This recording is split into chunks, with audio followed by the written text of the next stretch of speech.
Welcome back to Breakfast Television. And ParticipACTION recently released their 14th annual report card on physical activity for children and youth. The comprehensive assessment gave Canadian kids aged 5 to 17 grades like I got in high school, D+ for overall physical activity. So joining us this morning to go through these findings and some solutions to getting families active are Dr. Leigh, Vanderloo, and certified personal trainer Natalie, Toman. Good morning to you both. Thank you for being here. Good morning. And we're doing our distancing thing, so that's the physical aspect of it. But we got to talk about the kids. And does this pandemic kind of change what's been going on pre-pandemic and now what's going on with the activity, the physical activity that kids have been going into? Yeah, absolutely. So we were kind of seeing right before the pandemic with the rates from the report card that about 15% of children and youth were meeting total movement, overall movement behavior guidelines, so the right amount of sleep, physical activity, and screen time.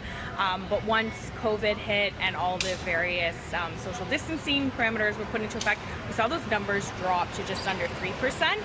So we're definitely seeing the impact that the virus has had on our activity levels, but definitely some great opportunities for us to kind of improve that, given the amount of time that we are spending together as a family. Right. So the numbers for these grades. So what is it? So for a D+, we're saying that they get in a 24-hour period, we're seeing kids again getting an F.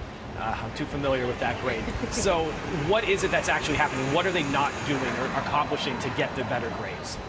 Yeah, so a number of different things. I mean, one is the fact that children have lost a lot of opportunities that they typically would have had to be able to get active. So organized sports, other type of activities, even while they were in school, not having access to gym or recess.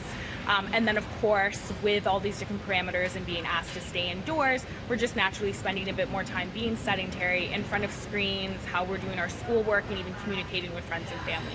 All right, and that's where you come in, Natalie. What do we do to get the kids moving again? What are your suggestions? So at ParticipACTION, we have launched the Active Family Pledge. So parents can go to our website at ParticipACTION.com and go to our Family Better page. And there we have some great information on how they can get in on the action. And it's just a simple social media play where they make a statement that they're going to make family time active time. And to help them along, we have some video content there. We have some PDFs that they can download with some exercises that they should do with their children. Because we know that it's not just about being a role model and going off and being active yourself, but it's showing children by bringing them into the activity that you're already doing. And what you said is so key. I just, on the ride over here, I saw a dad running with his daughter who was probably maybe 6 years old, and they were out for a jog, which is what you're saying, get that family time. What do we need to do to get a better grade? How many minutes, how many hours a day? What are we looking at? So for children, we're looking for 60 minutes a day. That's what we'd like them to get of this moderate to vigorous physical activity. So just like you said, seeing our kids running with our with parents, giving our children an opportunity to go outside and explore the physical space around them. So I know we have some restrictions now, and it's important that we respect those restrictions, but definitely finding those opportunities and making it part of everything that you do as a family. And what do you do if you're a parent and your kid's maybe a little bit older, like that tween to teenage, and they're just like, I don't want to do it? What do you do to motivate them? So I think using technology sometimes can do it. So something like a simple family tracking step challenge. So they all have their smartphones and there's tracking apps on there. Why not use it, right? Take that opportunity to use what is familiar to them to get them to go outside. And so just by putting a little challenge on there and adding a little incentive, I think you're going to get your youth and your teenagers to be part of your family That's amazing. fun. And, you know, using the phone for that, for the activity part of it, but at night, doctor, you know, it says it's so important for sleep and that rest. What do we do to get these kids to put away the screens and sleep? And is that a big part of it at night? Yeah, absolutely. I mean, we know if we don't get enough sleep, just like adults, that it throws off our whole day the next day. We're not as active. We tend to be a little bit more sedentary.